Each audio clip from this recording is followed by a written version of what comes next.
चलो, तो हम लोग स्टार्ट करने वाले computation liability and tax optimisation. सुना अभी बेटा, यहाँ पे जब लास्ट टाइम अपन पढ़ रहे थे ना, जहाँ पे 115 बीएससी नहीं था, तो वो टाइम पे अपने को क्या था कि अपने पास एक ही रिजीम था जो डिफॉल्ट था, बट अभी वो क्या है आपका ऑप्शनल। क्या आपका ऑप्शनल? उसको हम लोग क्या बोलते हैं? Optional tax regime. क्या बोलते हैं? ऑप्शनल टैक्स रिजीम, बराबर। अभी मेरे को एक चीज बोलो, आज अपने पास अभी दो टैक्स रिजीम है। पहला कौन सा आपका? Default tax regime. दूसरा कौन सा आपका? Optional tax regime.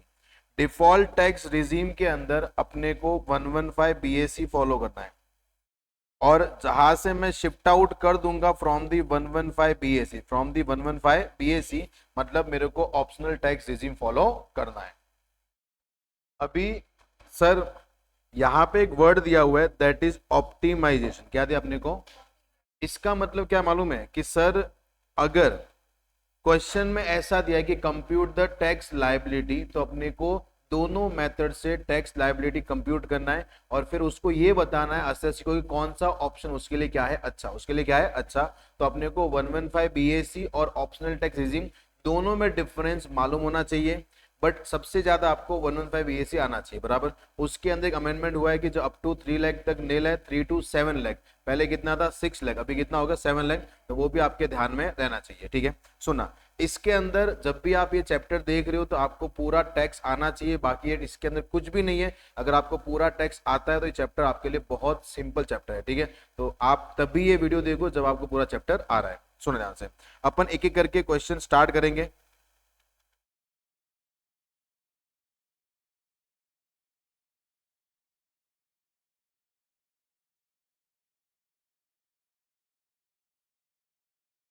चलिए, एक क्वेश्चन आते हैं। सबसे पहला इलस्ट्रेशन नंबर 1।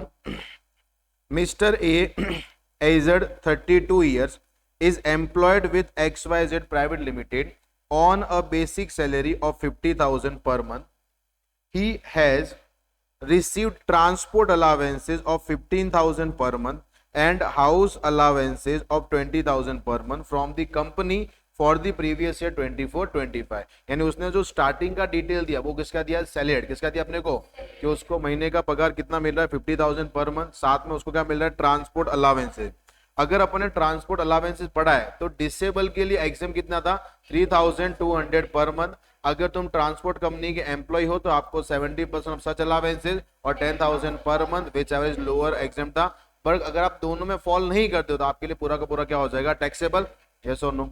उसके बाद नेक्स्ट आते हैं house rent allowance of 20,000 per month, यानी उसको एचआरए कितना मिला? 20,000 पर मंथ। अभी जो हम लोग बात करेंगे बेटा, मैं दोनों का डिफरेंस आपको बताऊंगा कि ऑप्शनल टैक्स रिजीम में इसका क्या ट्रीटमेंट है और डिफॉल्ट टैक्स रिजीम में ट्रीटमेंट क्या है।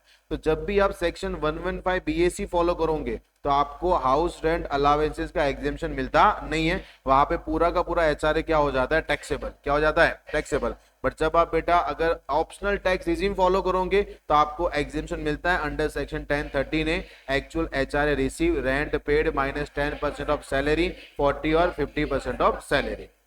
उसके बाद मूविंग फर्दर आगे लिखा फॉरेन एकोमोडेशन इन दिल्ली। दिल्ली क्यों दिया है? क्योंकि अगर आप ऑप्शनल टैक्स रिजीम फॉलो करोगे तो आपको वहां पे 50% ऑफ सैलरी कंप्यूट करना पड़ेगा।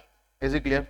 उसके बाद आते हैं mister A has paid interest of 2,10,000 for a housing loan taken for the construction of his house in Mumbai. उसने मुंबई में घर बनवाया और घर का इंटरेस्ट कितना पे किया? 2,10,000। The construction of the house is completed in the March 2025 and his parent live in that house। यानी कंस्ट्रक्शन खत्म कभी हो गया? 25। कहना ऐसे बेटा 24-25 में आपका कंस्ट्रक्शन खत्म हो गया और उसके अंदर उसके पेरेंट्स रह रहे हैं। Other information contribution to PPF. बेटा ये डिडक्शन कहां पे मिलता है? एटीसी में। बट याद रखना 115 बीएससी में आपको एटीसी से लेके ए टू यू तक के कोई भी डिडक्शन नहीं मिलेगा, खाली 3 सेक्शन को छोड़ के एटीसीसीएच2, एटीसीसीडी2, एटीजेजे, ये 3 डिडक्शन आपको 115 बीएससी में मिलता है। अपार्ट फ्रॉम दैट आपको कोई डिडक्शन मिलने वाला नहीं है। Contribution to pension scheme refer to in section 80CCD। बेटा ये वो क्या बोल रहा है कि उसने 80CCD में क्या किया है सर? इन्वेस्टमेंट। क्या किया है? और ये पेंशन स्कीम का तो इसका भी डिडक्शन कहां मिल जाएगा? 80CCD में। Payment of medical insurance premium for a father who is a age of 65, कितना पे किया 55,000। तो अपन ने क्या पढ़ा है कि सर अगर कोई रेसिडेंट सीनियर सिटीजन, रेसिडेंट जिसका अपन वो पेरेंट्स है और उसका अपन ने मेडिकल प्रीमियम लिया है तो आपको 50,000 तक डिडक्शन मिलता है। तो अपने यहाँ पे कितना 55,000 और 50,000 विच एवर इज लोअर। तो यहाँ पे आपको मैक्सिमम कितना मिलेगा 50,000 अंडर 80D, डी मतलब दवा एंड दारू बराबर।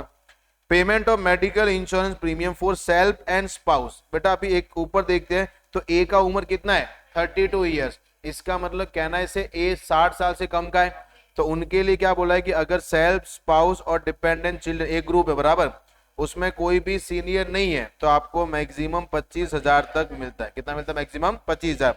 Compute the total income and tax liability of mister A for the AY 25-26 in the most beneficial manner. Whenever question में आपको ऐसा दिया है कि मोस्ट बेनिफिशियल मैनर, तो आपको दोनों तरीके से क्या करना है, सॉल्व क्या करना है। Now it's up to you, या तो आप क्वेश्चन को दोनों पार्ट में सॉल्व कर दो या फिर आप डिफरेंस के हिसाब से एडजस्टमेंट करना स्टार्ट कर दो बराबर। तो जो आपको अच्छा लगे आप वो बिंदास कर सकते हो। तो अपन क्या करेंगे, जब भी ऐसा क्वेश्चन दिया रहेगा we will solve with the optional tax regime, उसके बाद अपन कुछ एडलेस करके क्या लेके आएंगे डिफॉल्ट टैक्स रिजीम का, यस और नो। क्योंकि बेटा आप दोनों बार अगर क्वेश्चन करोगे तो फिर बहुत डिफिकल्ट हो जाएगा, टाइम कंज्यूम हो जाएगा। आंसर तो आ जाएगा बट टाइम कंज्यूम है, इसलिए मैं आपको from starting of the lecture वही बोल रहा हूं कि आपको एटलीस्ट क्या आना चाहिए 115 BSc आपको बहुत अच्छे से आना चाहिए। तो ये अपन स्टार्ट करते हैं। Question number 1,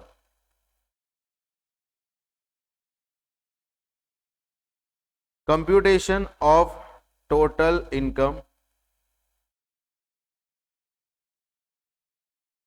mister A for the assessment year 2025-26।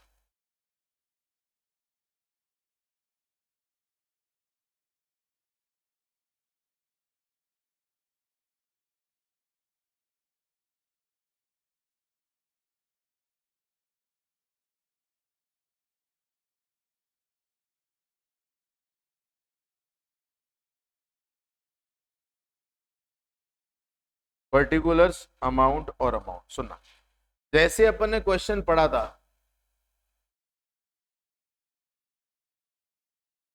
चलिए सबसे पहला अपना कौन सा है, इनकम फ्रॉम सैलरी। यहाँ पे हम लोग आते हैं sir, income from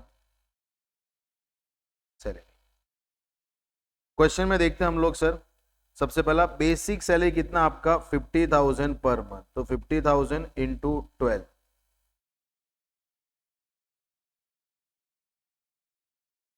basic salary 6 lakh. उसके बाद में सर फिर आपको दिया हुआ है ट्रांसपोर्ट अलावेंसेस,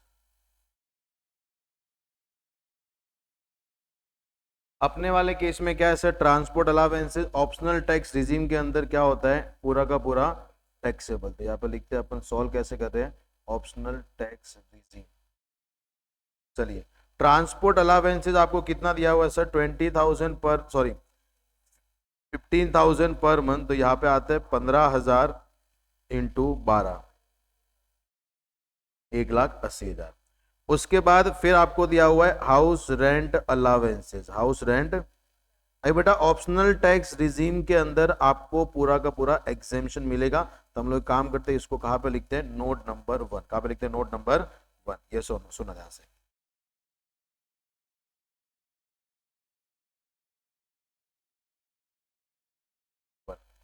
नोट 1 में क्या लिखेंगे sir, calculation of taxable house rent allowances, house rent allowances, इसको शॉर्ट में हम लोग क्या बोलेंगे, HRA। अभी आप पूरे आंसर के अंदर HRA यूज कर सकते हो, पूरा आंसर मतलब इवन 100 मार्क के क्वेश्चन के अंदर आप HRA यूज कर सकते हो। सबसे पहला सर अपना क्या होता है, HRA रिसीव्ड, HRA रिसीव्ड। तो अगर मैं क्वेश्चन में देखूंगा तो बेटा उसको कितना HRA दे रहे अपन, 20,000 इंटू 12 कितना आएगा, 2,40,000, 2 लाख माइनस इसमें से हम लोग क्या करते हैं, एग्जेम्प्ट अंडर सेक्शन 1013A। तो यहाँ पे बोला list of the following will be exempt. पहला कौन सा है, actual HRA received, actual HRA received कितना आपको 2,40,000। दूसरा बेटा आपका आता है रेंट पेड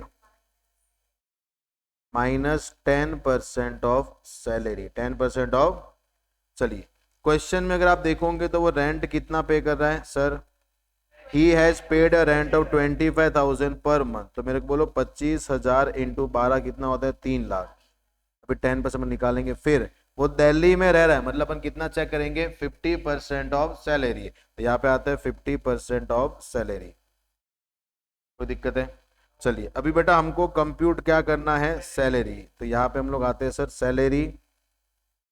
अगर आप क्वेश्चन में देखोगे तो अपने को खाली क्या दिया है, बेसिक सैलरी क्या दिया अपने को, प्लस DA इन टर्म्स अपने को दिया हुआ नहीं है, और plus percentage of commission, percentage of commission वो भी दिया हुआ नहीं है।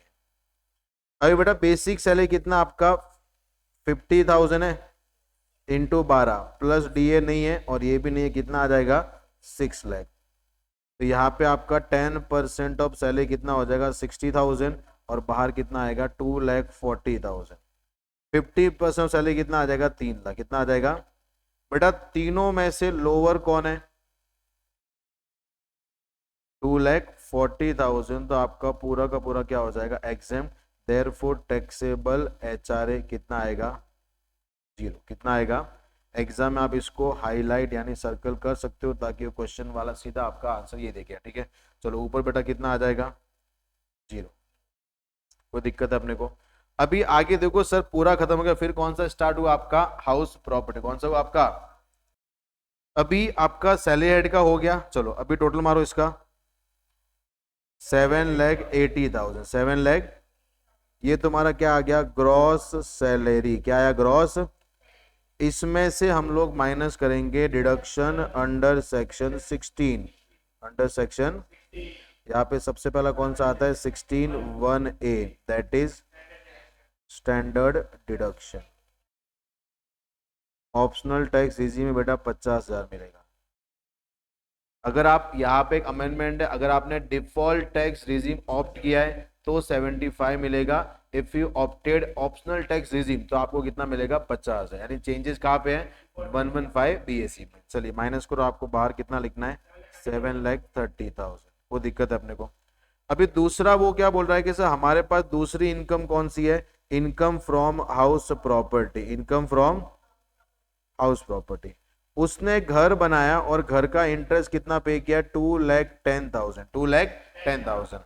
तो यहाँ पे हम लोग बोल देंगे सर कि वो सीधा आपका क्या आएगा, जैसे बेटा अपना NAV क्या होगा, SOP का नील, उसमें से सीधा माइनस कर देते हैं 24B, that is interest on borrowed capital, interest on borrowed capital. अभी बेटा टोटल कितना है, 2,10,000, बट SOP में आपको मैक्सिमम कितना मिलता है, 2 लाख। तो ये 2 लाख मैंने माइनस किया, बाहर नेगेटिव कितना आ जाएगा। मैंने बाहर लिखने का रीजन क्या है कि सर हाउस प्रॉपर्टी का जो भी लॉस होता है वो हम लोग सैलरी से सेट ऑफ कर सकते हैं, तो हम लोग उसको माइनस कर देंगे। फिर बेटा जो आपका अमाउंट आएगा that will be your gross total income. क्या आएगा, ग्रॉस। चलिए कितना आता है, 5,30,000। चलिए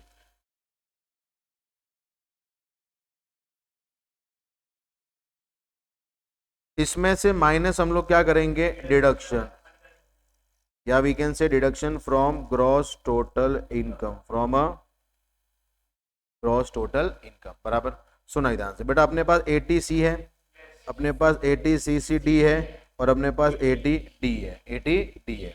सुना ध्यान से, या सब लोग यहाँ पे ध्यान देना। मेरे को एक चीज ये बोलो सर, कंट्रीब्यूशन टू PPF कहाँ पे आता है, 80C। कहाँ पे आता है, तो अगर मैं 80C में मैक्सिमम हम लोग क्लेम कितना कर सकते हैं, 1.5 लाख। फिर बेटा 80CCD में हम लोग क्लेम कितना करते हैं, 50। कितना करते हैं, बट बेटा एक सेक्शन आता है 80CCE, वो क्या बोलता है, 80C plus 80CCD1 and plus 80CCC बराबर, यस और नो। ये तीनों मिलके हमेशा 1.5 लाख से क्या होना चाहिए, कम। क्या होना चाहिए। तो बेटा अगर मैं 80CCD यहाँ पे एक काम करता हूँ, इसको मैं कहाँ पे क्लेम करता हूँ, 80CCD1B, कहाँ पे करते हैं, 1B, क्योंकि 80CCD के अंदर 3 सेक्शन है, 80CCD1, 80CCD1B and last 80CCD2। तो अगर मैं इसको 1B में क्लेम कर लूंगा, क्योंकि बेटा अगर मैं यहाँ पे क्लेम करूंगा तो टोटल कितना हो गया, 2 लाख, कितना हो गया, बट एक सेक्शन आ जाएगा 80CCE, वो क्या बोलता है कि सब मिला के 1.5 लाख से ज्यादा होना, तो मेरा 50,000 लिया हुआ भी काम नहीं आएगा, यस और नो। तो इसके लिए 80CCD1B में हम लोग क्या कर देंगे, क्लेम क्या कर देंगे। तो बेटा अभी मेरे को बोलो यहाँ पे कौन सा आएगा आपका sir, 80C deposit in PPF, deposit in कितना मिल जाएगा, पूरा का पूरा 1.5 लाख। अभी इसको मैं क्लेम कहां पे कर दूंगा, 1B बराबर कंट्रीब्यूशन, क्या लिखा हुआ है, contribution to pension system scheme, कितना है, अरे बेटा 80D के अंदर पहला है मेडिक्लेम ऑफ फादर, कितना मिलेगा, इसका आपको नोट लिखना पड़ेगा, यस और नो। एंड दूसरा बेटा mediclaim of self and spouse,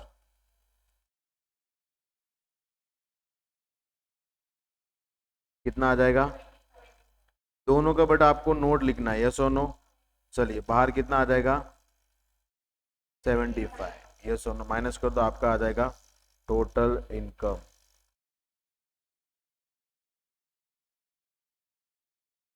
2,55,000, yes और नो, यस सर। अभी क्वेश्चन अपने को क्या बोल रहा है, you are required to compute tax liability, क्या निकालना आपको, सबसे पहले आपको टैक्स लायबिलिटी निकालना है, बराबर, सुना ध्यान से।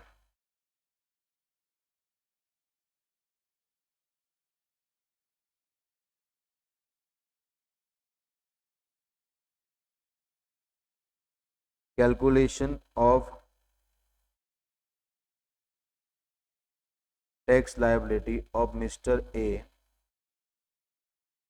फॉर द AY 25, 26, 25 बराबर। अभी मेरे को एक चीज बोलना सर, आपको टैक्स लायबिलिटी कंप्यूट करना है, सबसे पहला याद रखना जब भी आप टैक्स निकालते हो एक हैबिट डालो कि मेरे को पूरे क्वेश्चन में देखना कहीं फ्लैट रेट वाली इनकम तो है नहीं है, तो मैं ऊपर जाऊंगा तो बेटा अपने पास सैलरी है, कोई फ्लैट वाली नहीं है, दूसरा हाउस में लॉस था बराबर, कोई भी इनकम फ्लैट रेट वाली नहीं है, इन पे सीधा अपन 2.5 लाख अप्लाई करेंगे, क्योंकि मिस्टर ए का उम्र कितना है, 32 साल, कितना है, तो यहाँ पे हम लोग लिखते हैं सर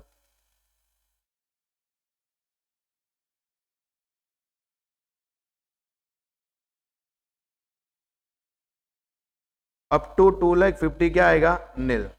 अभी 2,50,000 से लेके बेटा अपने को कहां तक जाना है, 2,55,000, यानी जो बैलेंस 5,000 है उस पे कितना आएगा, 5%, कितना आएगा, 250, टोटल कितना हुआ। अरे बेटा मेरे को इसका इनकम 5 लाख से कम है कि नहीं है, अरे है कि नहीं है, अगर तुम्हारा इनकम 5 लाख से कम है तो आपको क्या मिलता है, रिबेट, क्या मिलता है आपको, यहाँ पे लेस हम लोग कर देंगे sir, rebate under section 87A lower of, पहला जितना टैक्स पेबल आ रहा है और दूसरा 12,500 विच एवर इज, तो बेटा अपना टैक्स 250 आ रहा है तो उसको लोअर आ जाएगा 0 बराबर, तो आपका टैक्स लायबिलिटी कितना है, यस और no.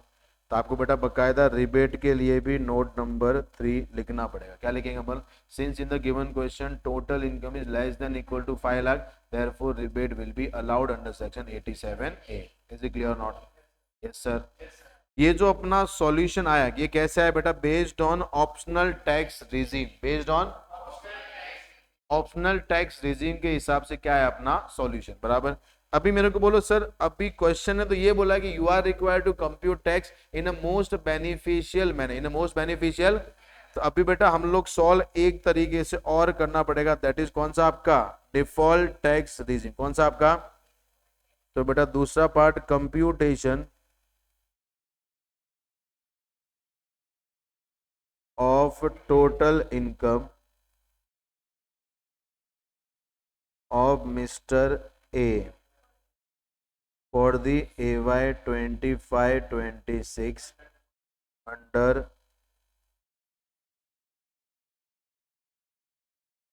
Default tax regime 115 BAC।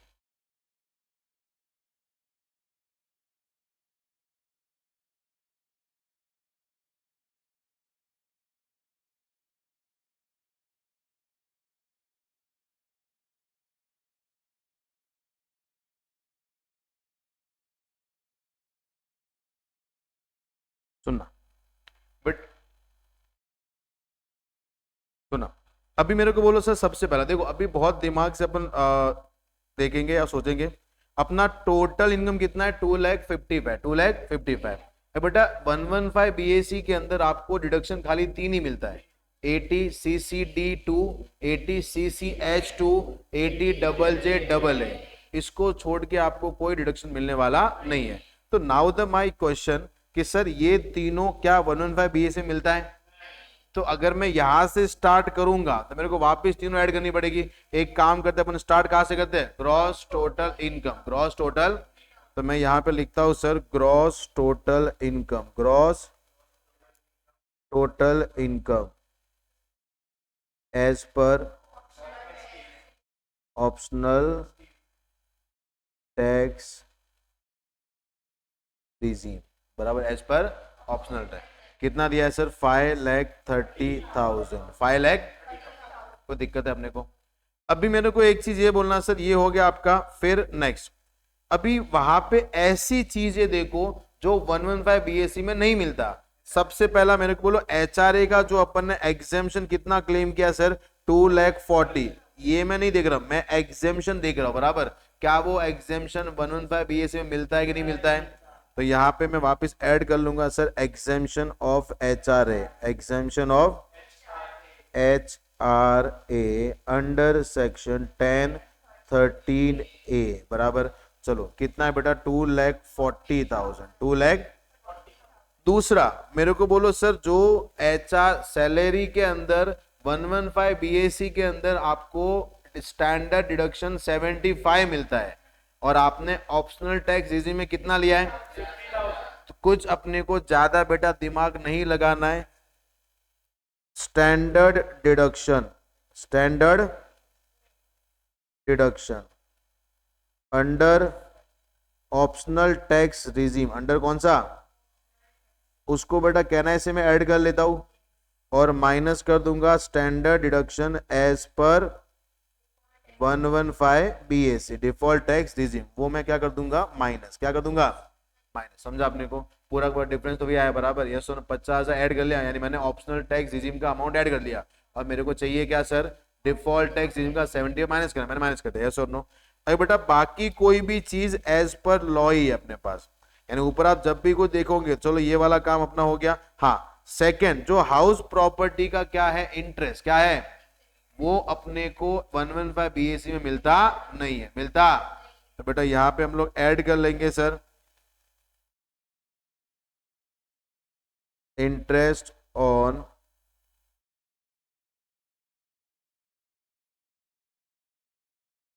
Capital. कितना है?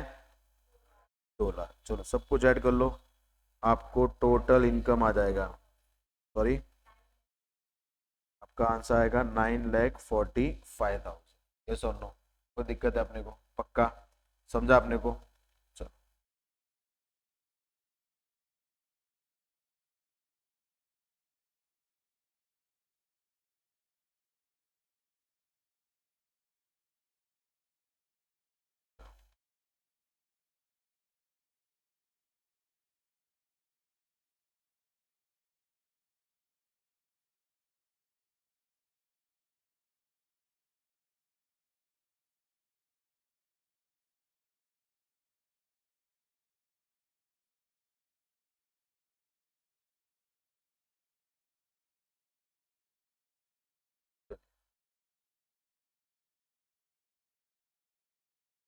अप टू 3 लाख क्या आएगा? 3 लाख टू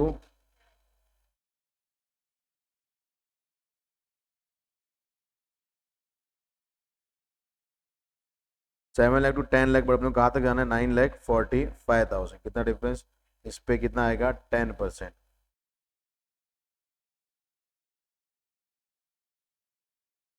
फिर आपका बेटा अभी याद रखना इसमें भी अपने को रिबेट मिलता है, बट रिबेट कभी जब आपका इनकम 7 लाख से क्या हो कम, क्या हो कम।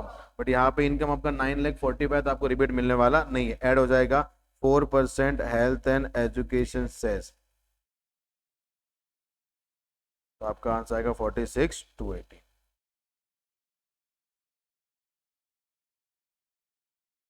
बेटा अपने को उसको क्या देना है, एडवाइस क्या है ना अपने को, तो यहाँ पे हम लोग लिख देंगे since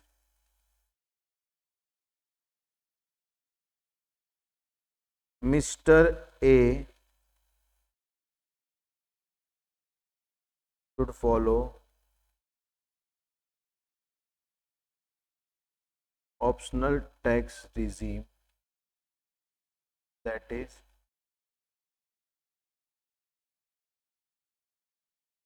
shifting out from PAC since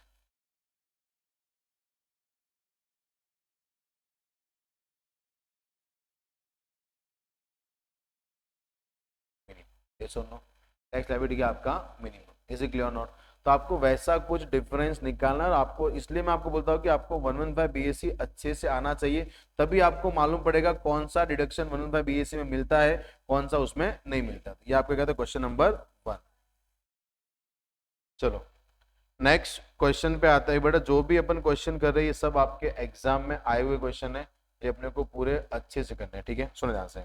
और ये आपके रियल फेस है, जो आपको एग्जाम में 15 मार्क के क्वेश्चन कैसे आते हैं वो ये टाइप में आपको क्वेश्चंस आएंगे, ठीक है? सुनो ध्यान से। इसमें बेटा मोस्ट ऑफ आपका कनेक्शन किससे रहेगा, business and profession, business and profession.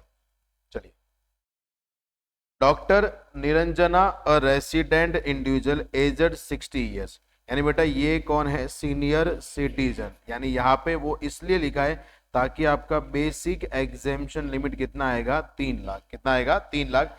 Is running a clinic in Surat, यानी बेटा वो अपना क्लिनिक कहाँ पे स्टार्ट है, सूरत में। Her income and expenditure account for the year ending 31 March 2025 is as under, is as under. अपने को क्या दिया, इनकम एंड एक्सपेंडिचर, बराबर। उसके बाद हम लोग एक काम करते हैं, सबसे पहले एडजस्टमेंट साइड में आते हैं। पहला लिखा हुआ है रेंट पेड। अभी एक चीज ध्यान रखना, इनकम साइड कौन सा है, एक्सपेंस साइड कौन सा है, वो आपको ध्यान में रखना है। सेकेंड चीज आपको ये भी देखना है कि सर वो रेंट पे किया है, तो बेटा अभी रेंट पेड है, मतलब वो कहां पे आया रहेगा, एक्सपेंस साइड। कहां पे आया रहेगा, तो इसको हाउस प्रॉपर्टी का इनकम मत मान लेना, बराबर, यस और नो, क्योंकि ये तुम्हारा क्या है, खर्चा। क्या है तुम्हारा, अगर कहां पे लिखा हो सैलरी पेड, तो बेटा वो आपका एक्सपेंस है, उसको सैलरी हेड में लेके मत जाना। तो यहाँ पे लिखा है rent paid includes 30,000 paid by check towards rent for her residential house in सूरत। यानी उसने क्या बोला है कि सर जो रेंट पेड है ना, उसके अंदर 30,000 अमाउंट ऐसा है जो अपन ने किसके लिए पे किया है, रेसिडेंशियल हाउस के लिए, जो में कहाँ पे वो रहती है, सूरत में। तो मेरे को बोलो ये खर्चा पर्सनल है कि बिजनेस का खर्चा है, ये पर्सनल खर्चा है, और पर्सनल खर्चे को हम लोग कभी भी प्रॉफिट एंड लॉस में लिख सकते नहीं है। तो ये खर्चा तुम्हारे लिए क्या हो जाएगा, डिसअलाउड एक्सपेंडिचर। और डिसअलाउड मतलब हम लोग क्या कर देंगे, add back to the profit, add back to the profit. उसके बाद लिखा हुआ है क्लिनिक इक्विपमेंट्स आर, यानी क्लिनिक इक्विपमेंट्स की बात कर रहा है कि सर 1 अप्रैल 24 को ओपनिंग डब्ल्यूडीवी कितना था, 5 लाख, एंड 7 दिसंबर 2024 को हमने एक और क्लिनिक इक्विपमेंट परचेज किया बाय चेक 2 लाख। तो ये इंडिकेशन क्या दे रहा है कि सर आपको इस पे क्या कैलकुलेट करना है, डेप्रिसिएशन। क्या निकालना है आपको, डेप्रिसिएशन आपको कंप्यूट करना है। तो अभी मेरे को सबसे पहले एक बार ये भी चेक कर लो कि क्या डेप्रिसिएशन आपके प्रॉफिट एंड लॉस में दिया है, आंसर इज नो। तो अपन ने सेक्शन 32 के लास्ट में एडजस्टमेंट लिखा हुआ था कि अगर आपको डेप्रिसिएशन प्रॉफिट एंड लॉस में नहीं दिया है और आपको एडजस्टमेंट में दिया है, तो हम लोग क्या करेंगे, माइनस। क्या करेंगे हम लोग, अगर सर दोनों जगह दिया है तो प्रॉफिट एंड लॉस वाला ऐड करते हैं और एडजस्टमेंट वाला माइनस करते हैं। तभी बेटा हम लोग क्या निकालेंगे सर, डेप्रिसिएशन 5 लाख पे निकाल दो 15%, कहाँ पे आएगा, 75,000। और ये अपन ने परचेज कभी किया 7 दिसंबर, मतलब हाफ डेप्रिसिएशन लगेगा। 4 अक्टूबर या उसके बाद में आपने परचेज किया तो हाफ लग जाएगा, 4 अक्टूबर के पहले लग गया तो फुल हो जाएगा। तो यहाँ पे आएगा बेटा 7.5%। कितना आएगा? तो आपका टोटल डेप्रीशिएशन कितना बनता है? 90,000। उसके बाद rent received relate to residential house property, rent receive relate to, बेटा अभी यहाँ पे देखो क्या लिखा है, रेंट, मतलब ये अभी इनकम साइड की क्या कर रहा है बात। वो क्या बोलता है, जो भी रेंट रिसीव है वो हाउस प्रॉपर्टी का है, जो सिचुएटेड कहां पे है? सूरत में। ग्रॉस एनुअल वैल्यू कितना आपका? 27,000। The municipal tax of 2000 paid in December 24 has been included in administrative expenses। जो अपन ने म्युनिसिपल टैक्स क्या करा है पे, क्या किया अपन ने, वो हमने कहाँ पे ऐड कर दिया सर? Administrative expense. मेरे को बोलो अगर मैं हाउस प्रॉपर्टी का म्युनिसिपल टैक्स पे करता हूं तो वो बिजनेस हेड का चीज है कि हाउस प्रॉपर्टी का है? और उसने गलती से कहां पे लिख दिया है? बिजनेस साइड के एक्सपेंस साइड में। तो मैंने आपको पहले ही बोला है कि डेबिट साइड से कुछ भी हटाना है क्या करेंगे? ऐड। क्रेडिट साइड कुछ भी हटाना है क्या करेंगे? तो मेरे को बेटा यहां से वो 2,000 रुपया हटाना है तो हम लोग क्या करेंगे? ऐड या लेस? ऐड कर देंगे। यानी ये आपका बिजनेस साइड में खर्चा लिखने को अलाउड नहीं है। यस और नो? और रेंट रिसीव देखो यहाँ पे कितना दिया हुआ है? 27। सुनना विधान से एक और फर्क मैं आपको बताता हूँ। यहाँ पे बेटा बाय रेंट कितना लिखा है?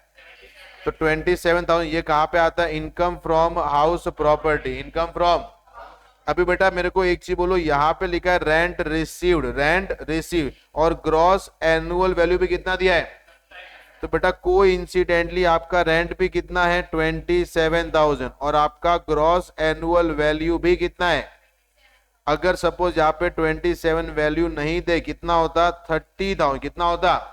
तो बेटा मैं बिजनेस हेड से माइनस कितना करूंगा? 27। कितना करूंगा? क्योंकि बेटा बिजनेस हेड के कॉलम में कितना लिखा हुआ है, तो जितना लिखा है उतना ही माइनस करना है, उससे ज्यादा माइनस करना नहीं है। तो आपको मेरे को बोलो बिजनेस हेड के क्रेडिट साइड में कितना लिखा है? 27, बट यहां से 27 माइनस कर दूंगा, बट जब मैं हाउस प्रॉपर्टी में जाऊंगा तो ग्रॉस एनुअल वैल्यू कितना लेंगे? 30,000। समझा आपने को? ये तो कोई इंसिडेंटली दोनों कितना आपका? 27,000। तो अपन क्या करते मालूम है? कोई भी 27 ले लो, आंसर सेम आ जाएगा। बट अगर आपका जीएवी चेंज दिया है तो आपको वो जीएवी वहां पे लेना पड़ेगा। Are you getting my point?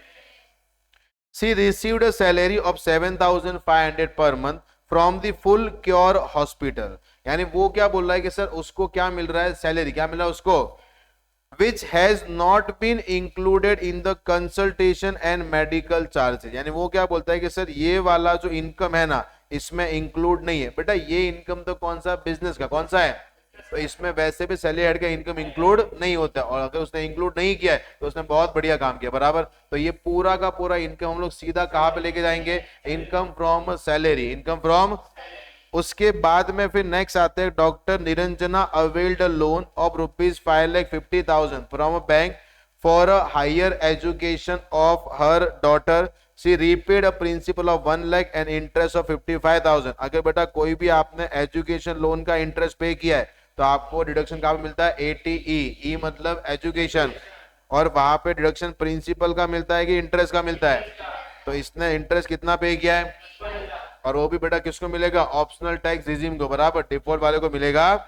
She paid 1 lakh as a tuition fees not in the nature of development and donation at to the university for the full time education of a daughter, बराबर। उसने बेटा क्या pay किया है? Tuition fees. क्या pay किया है? तो ट्यूशन फीस का डिडक्शन कहां पे मिलता है? 80C। कहां मिलता है? 80C। An amount of 28,000 has also been paid by check on 27 March 25 for her medical insurance premium। उसने बेटा अपना क्या निकाला? इंश्योरेंस। क्या निकाला अपना?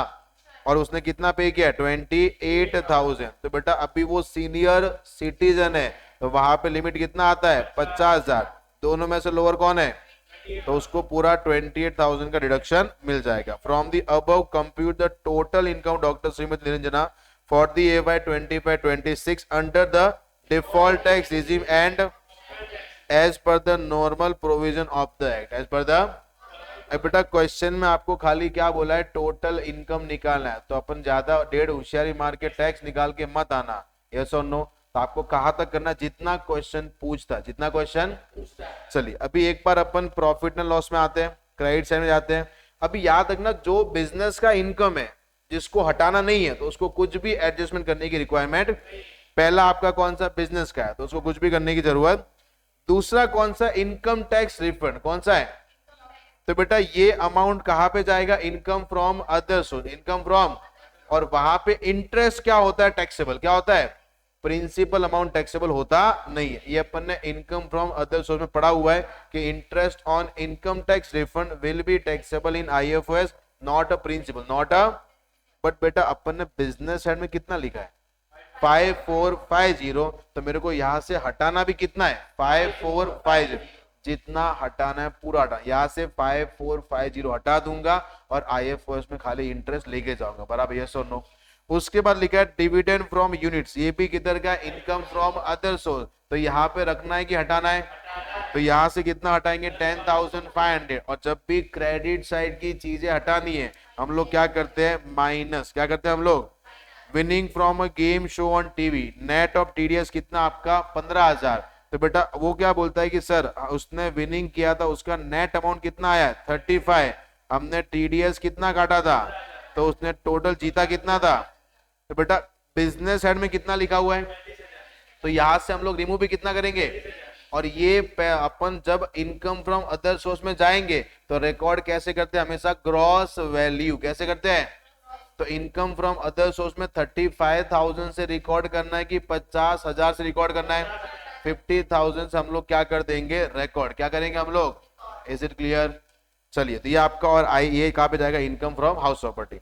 अभी एक बार बेटा आते हैं डेबिट साइड के अंदर, मैं जो बिजनेस के एक्सपेंस है उनको कोई एडजस्टमेंट की जरूरत नहीं है। पहला मेडिसिन कंज्यूम, बिजनेस का कुछ नहीं करना है।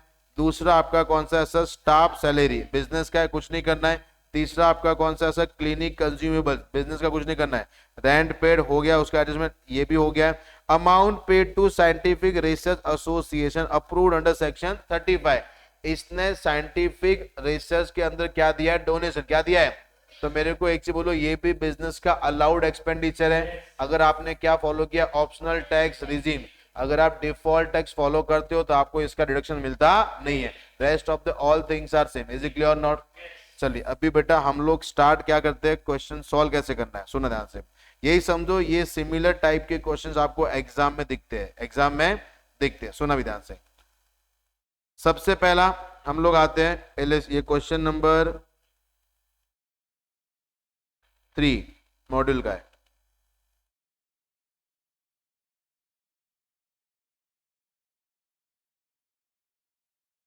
Computation of total income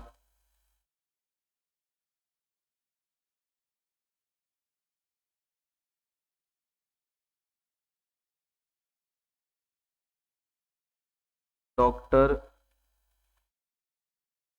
Niranjana for the AY 25-26 under shifting out from 115 BAC।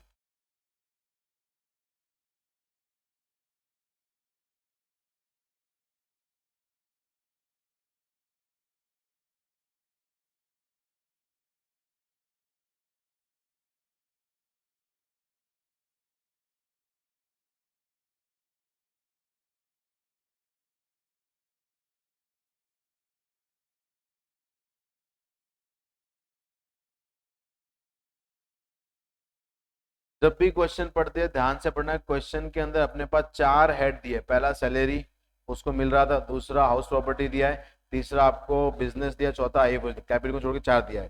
तो पहला हम लोग यहाँ पे क्या लिखते हैं, इनकम फ्रॉम सैलरी।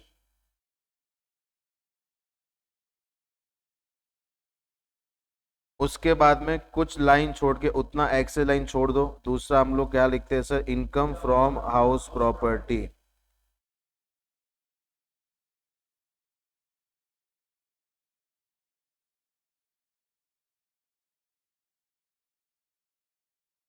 उसके बाद कुछ लाइन हम लोग छोड़ के लिखेंगे सर, तीसरा profit and gain from business and profession.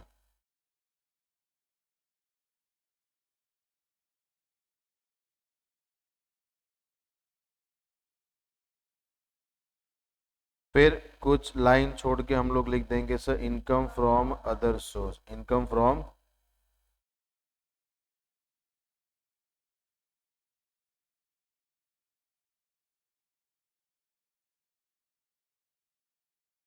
Source. सुना। अभी सबसे पहला मेरे को एक चीज बोलो, सबसे पहला आपको क्या दिया हुआ है? Net profit. क्या दिया आपको?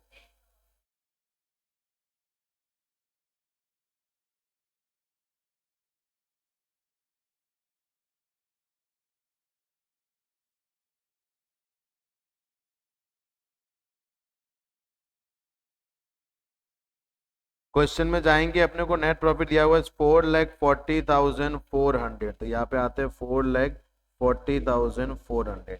अभी बेटा कुछ ऐड होंगे और कुछ क्या होंगे? माइनस। क्या होंगे? माइनस। पर आप सुने ध्यान से। सबसे पहले हम लोग क्या देखते हैं? एडजस्टमेंट। क्या देखते हैं हम लोग? एडजस्टमेंट आपको दिया हुआ है सर रेंट पेड आपका 30,000। क्या आपका? अभी एक चीज मेरी और सुनना कि अगर आपका रेंट पेड कितना है बेटा? 30,000। अभी ये मैं किसका पे कर रहा हूं? Toward rent of residential house in Surat. तो अपना एक सेक्शन डिडक्शन है 80 वो क्या बोलता है? अगर आप भाड़े के घर पे रहते हो, भाड़े घर पे, तो आपको 80 में क्या मिलता है? डिडक्शन। क्या मिलता है आपको? क्या मिलता है आपको? ये बेटा अभी बट तो भी इसको रिडक्शन नहीं मिलेगा। हाँ देखो, अगर मैं भाड़े के घर में रह रहा हूं, मैं भाड़े के घर में रेंट पे कर रहा हूं, तो मेरे को 80 में डिडक्शन मिलता है। इसको क्यों नहीं मिलेगा? क्योंकि बेटा मेरे को बोलो थर्ड पॉइंट में क्या लिखा मालूम है? उसका खुद का सेम सिटी में क्या है? घर है। क्या है? तो वहां पे एक नोट लिखा था कि अगर उसका घर, उसके वाइफ के नाम से घर या माइनर सन के नाम से घर सेम सिटी में होता है तो डिडक्शन मिलेगा नहीं। तो इसका भी अपने को नोट लिखना पड़ेगा। Since doctor Niranjana is not eligible for deduction under section 80 since she is owing a house property in Surat. House property in Surat. Yes और नो? Is it clear? चलिए, तो ये भी आपको ध्यान। बट बेटा रेंट पेड अपन ने किया है, ये खर्चा अलाउड है कि डिसअलाउड है? तो यहां पे हम लोग ऐड करते हैं sir rent paid. Rent paid कितना पे किया? फॉर रेसिडेंशियल पर्पस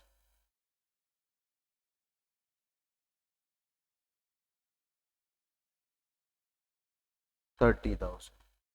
उसके बाद नेक्स्ट हम लोग आते हैं सर, ये हो गया।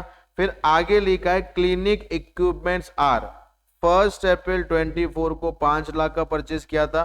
फिर अपन ने बेटा 2 लाख का इसको अपन क्यों कर रहे हैं? For the depreciation. For the, तो यहां पे हम लोग माइनस कर देंगे सर डेप्रीसिएशन।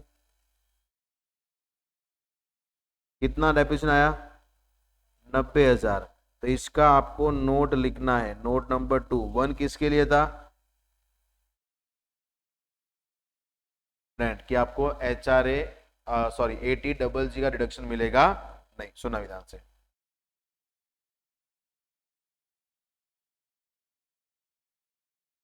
नोट 1। नोट 1 में क्या लिखेंगे सर? नो डिडक्शन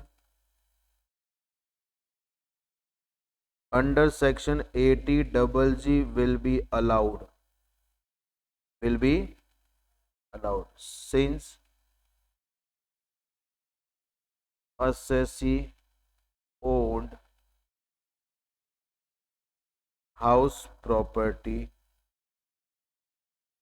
in सूरत। बराबर। अभी नेक्स्ट आते हैं नोट नंबर 2। नोट नंबर, ये किसके लिए? डेप्रीसिएशन। यहाँ पे हम लोग आते हैं सर कैलकुलेशन ऑफ डेप्रीसिएशन। अगर आपको सेक्शन आता है तो बेटा बहुत अच्छी बात है। Under section 32 for the assessment year 25-26। बराबर। सबसे पहला क्या आता है? Opening WDV। ओपनिंग कितना दिया आपने को सर? 5 लाख। इस पे आपको पूरा 15% आ जाएगा 75,000। फिर बेटा आपने 7 दिसंबर 2024 को क्या किया? आपने परचेज कितना किया? अपने 2 लाख। यहाँ पे कितना आएगा? 7.5%। 15,000। टोटल आपका डेप्रीसिएशन कितना बनता है? 90,000। तो दिक्कत हो आपने को। उसके बाद सर नेक्स्ट हम लोग आते हैं, ये हो गया। फिर आगे आते हैं, she received a salary of 7,500 per month from a full cure hospital. From a which has not been included in the construction and medical charge. तो बेटा ये कहाँ पे आएगा, सैलरी हेड कहाँ पे आएगा, तो यहाँ पे ऊपर हम लोग जाते हैं, यहाँ पे लिखते हैं सर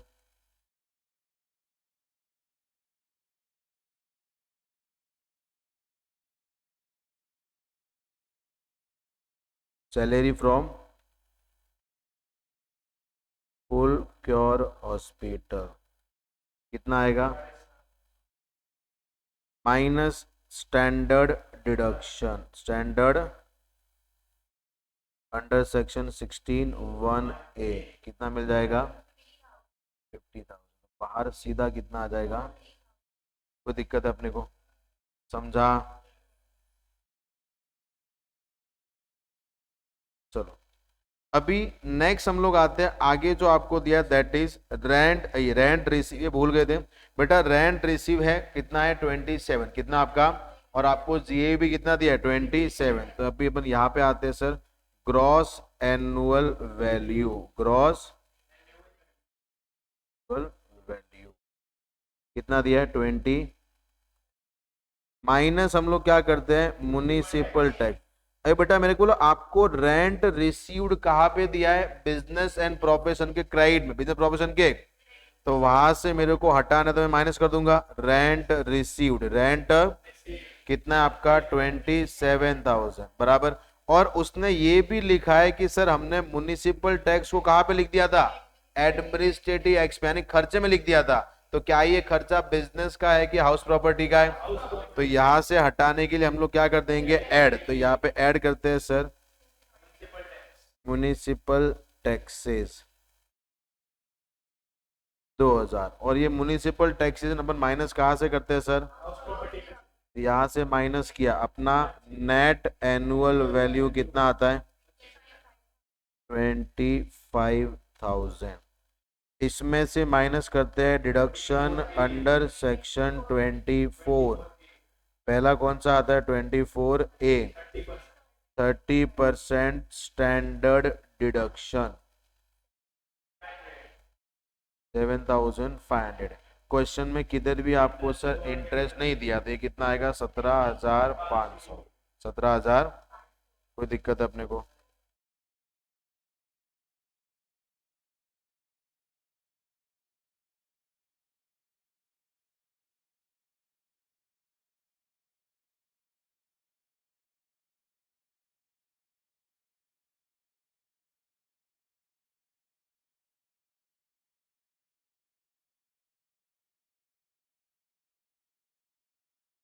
चलो, कोई दिक्कत है अपने को।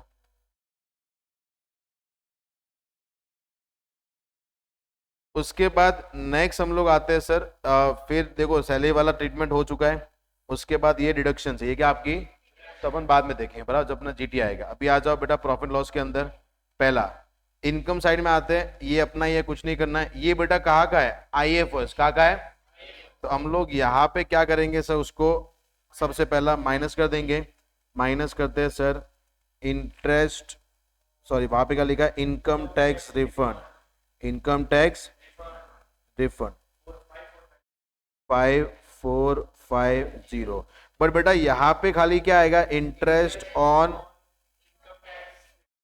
इनकम टैक्स रिफंड कितना आएगा 450, यस और नो। आप चाहो तो बेटा नोट नंबर 3 भी लिख सकते हैं, क्या लिखे note number 3,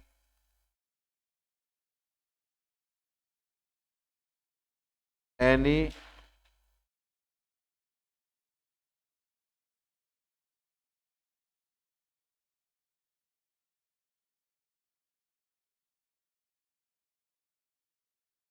interest on income tax will be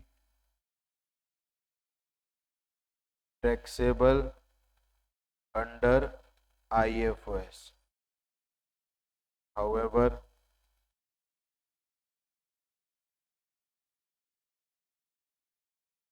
principal amount will not be taxable. Yes or no? चलो ये वाला काम बेटा अपना हो गया।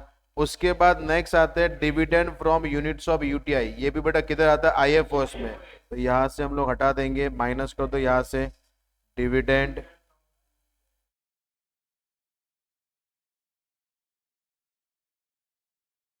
यूनिट्स ऑफ यूटीआई कितना था 10,500, तो यहाँ पे कितना आएगा 10,500। उसके बाद सर फिर चलो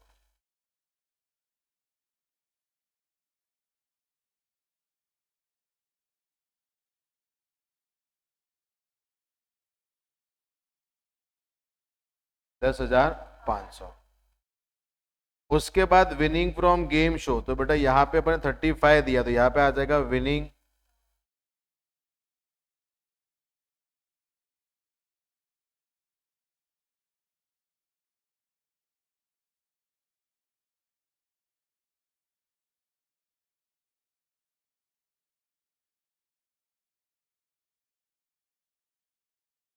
थर्टी। चलो 35 यहाँ पे लिखते हैं सर विनिंग फ्रॉम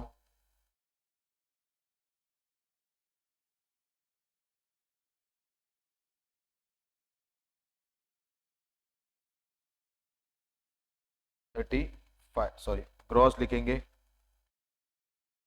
50,000। उसके बाद नेक्स्ट लिखा है सर रेंट का कामकाज हो चुका है, ये अपना क्रेडिट साइड हो गया अच्छे से बराबर। उसके बाद में सर डेबिट साइड में आते हैं सर मेडिसिन कंज्यूम बिजनेस का एक्सपेंडिचर है। उसके बाद में सर स्टाफ सैलरी बिजनेस का है। उसके बाद में क्लिनिक बिजनेस रेंट पेड ये भी सब कुछ अपने प्रॉपर लिखा बराबर, कुछ भी एडजस्ट करने की जरूरत नहीं है। यस और नो, क्लियर है अपने को? चलिए सुनाई ध्यान से।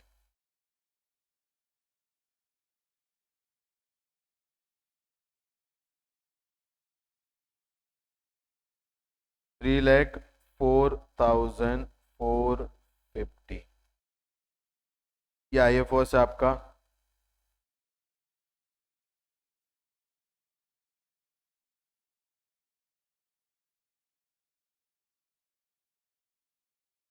IFO का रोल आपका आएगा 60,950।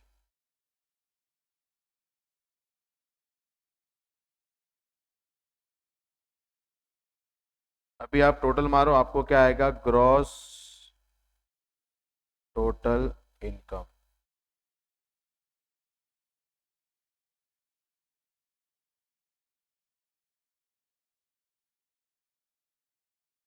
$4,22,000। चलिए बेटा एक बार सबको ऐड कर लो, 40,000 सब लोग, मैं 17,500 प्लस आपका आएगा 3,04,450 एंड प्लस आपका आता है सर 60,950, तो आपका आएगा 422,900। तो बेटा इसमें से अपने को माइनस क्या करना है डिडक्शन, माइनस क्या करना है डिडक्शन। चलिए यहाँ से हम लोग माइनस करते हैं sir deduction from gross total income. सबसे पहला आएगा 80C। क्वेश्चन में आप अगर देखोगे तो आपको 80C का डिडक्शन किधर दिया, यस ट्यूशन फीस कितना पे किया अपन ने 1,00,000, तो यहाँ पे आपको आएगा सर आपने क्या पे किया है, कितना पे किया है 1,00,000, तो ये 1,00,000 अपन माइनस कर देंगे। उसके बाद फिर आपका 80D भी है, मेडिक्लेम आपने देखो उसने पे किया ये रहा 28,000, तो मेडिक्लेम भी अपन माइनस कर देंगे मेडिक्लेम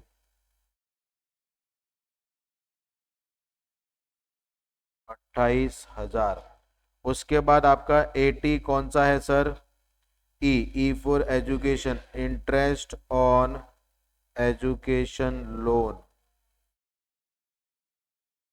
55,000, क्या आएगा 1,73,000, 1,83,000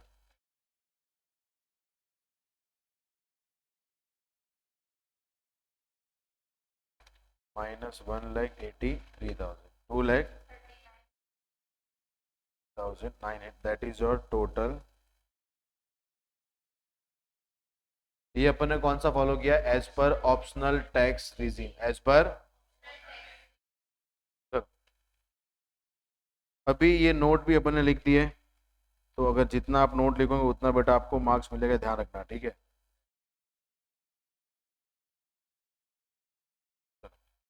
अभी नेक्स्ट हम लोग आते हैं सर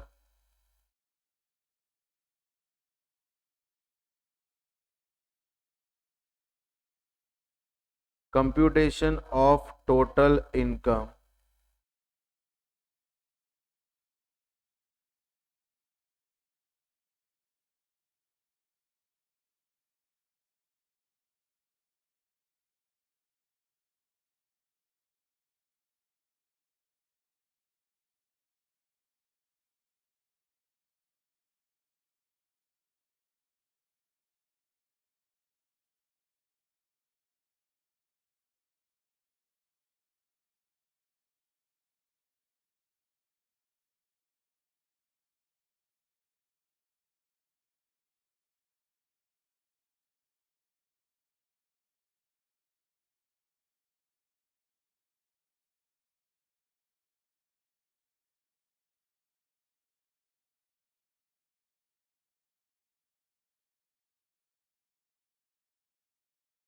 सबसे पहला अभी मेरे को अपन जो सेम फॉलो कर वही करेंगे। अगर मैं यहां से स्टार्ट करूंगा तो मेरे को तीनों को ऐड करना पड़ेगा। तो इससे बेटर हम लोग क्या करते हैं, ग्रॉस टोटल इनकम से क्या करते हैं स्टार्ट। तो यहाँ पे हम लोग लिखते हैं सर ग्रॉस टोटल इनकम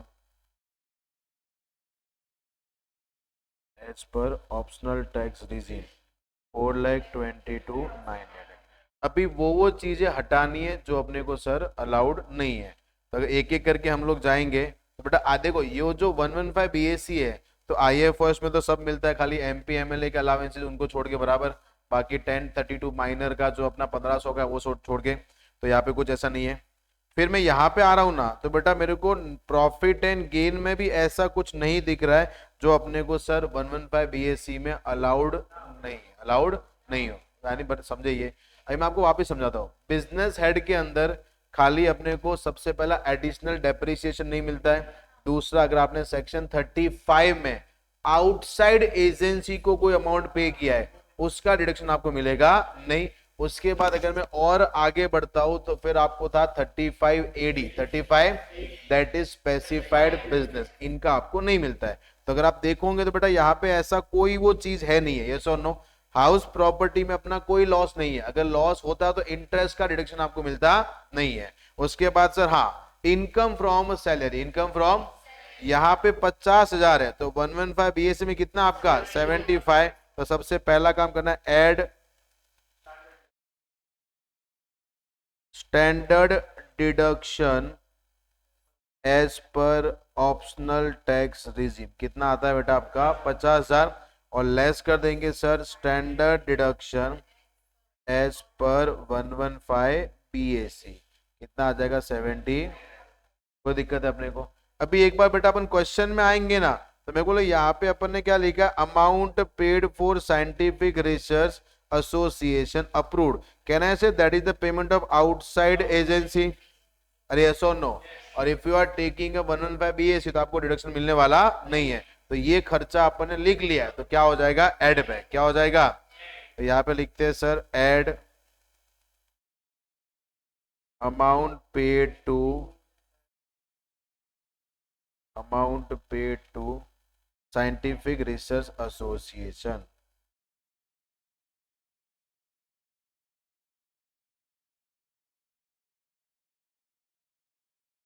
कितना होगा ऐड? 1,50,000। होप सो सब कुछ सही हो गया है, ऐड कर लो 5,47,900, that is your total income, total by. कोई दिक्कत है अपने को? समझा अपने को? चल सुने ध्यान से। नेक्स्ट एक क्वेश्चन है जो बेटा मैं रीड करता हूँ, ये क्वेश्चन आपको घर पे प्रैक्टिस करना है। Miss Purvi, aged 55 years, is a chartered accountant in a practice. She maintain her account on cash basis. कैसे फॉलो करते हैं? अभी याद रखना सर, कैश बेसिस जो है ना वो खाली दो ही हेड फॉलो कर सकते हैं, एक बिजनेस एंड प्रोफेशन और एक income from other source, income from other source, बराबर। Her income and expenditure account for the year ended 31st March 2025 read as follows, बराबर। सही पूरा डिटेल दिया हुआ अपने को। अभी कैश बेसिस फॉलो कर रहा है ना, मतलब बिजनेस हेड में अगर उसने कोई भी खर्चा 24-25 में क्या करा है पे, क्या किया अपन ने, भले ही वो कौन से भी साल का हो, अपन यहाँ पे माइनस करेंगे, बराबर। और कैश सिस्टम में अगर बिजनेस या आईएफओएस में कोई भी इनकम आई है, भले वो कौन से भी साल की हो, जब आई है तब रिकॉर्ड करेंगे, बराबर। खाली 2 हेड के लिए, बाकी 3 हेड छा के भी कैश सिस्टम फॉलो करेंगे नहीं, उनको हमेशा मर्केंटाइल पे टैक्स भरना है, यस और नो। आगे बेटा नीचे आपको दिया हुआ अलाउेबल रेट ऑफ डेप्रिसिएशन और मोटर कार कितना है, 15%। कितना आपका, तो ये अपने को आइडिया है। Value of benefit receive from a client during the course of profession is 10,500। Sir उसने क्लाइंट का कुछ काम किया रहेगा, तो क्लाइंट ने उसको खुश होकर कितना दिया है, 10,500। कितना दिया, 10,000। तो बेटा मेरे को बोलो, ये अपना बिजनेस इनकम हुआ कि नहीं हुआ।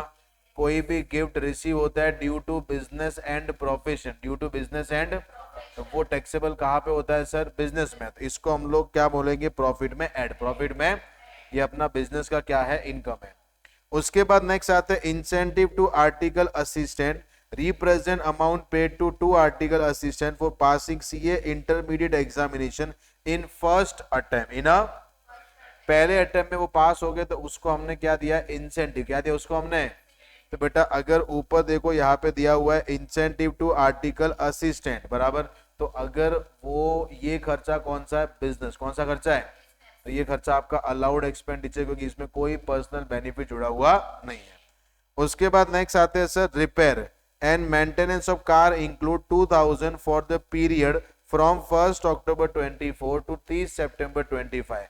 यानी वो क्या बोलता है, हमने कार का रिपेयरिंग का खर्चा किया है, जो खर्चा कौन से साल से कहाँ तक का था, 1 अक्टूबर 24 से लेके 30 सितंबर। बेटा इसके अंदर 2 साल इंक्लूड है, पहला 24-25, दूसरा 25-26। बट कोई फर्क नहीं पड़ता, अपन ने पेमेंट 2024-25 में किया है और अपन कौन सा सिस्टम फॉलो कर रहे हैं, कैश सिस्टम। तो मैं इसको पूरा डिडक्शन करूंगा, और आपने लिखा है तो आपने बहुत अच्छा काम किया, आपको कोई भी एडजस्टमेंट करने की रिक्वायरमेंट नहीं है। Salary include 30,000 to a computer specialist in cash for assisting miss Purvi in one professional assignment. Salary के अंदर बेटा ये जो सैलरी अपन ने पे करा है, उसके अंदर 30,000 किसका है सर, एक ऐसे बंदे का जो बेटा पूर्वी को असिस्ट कर रही है in professional assignment, in professional.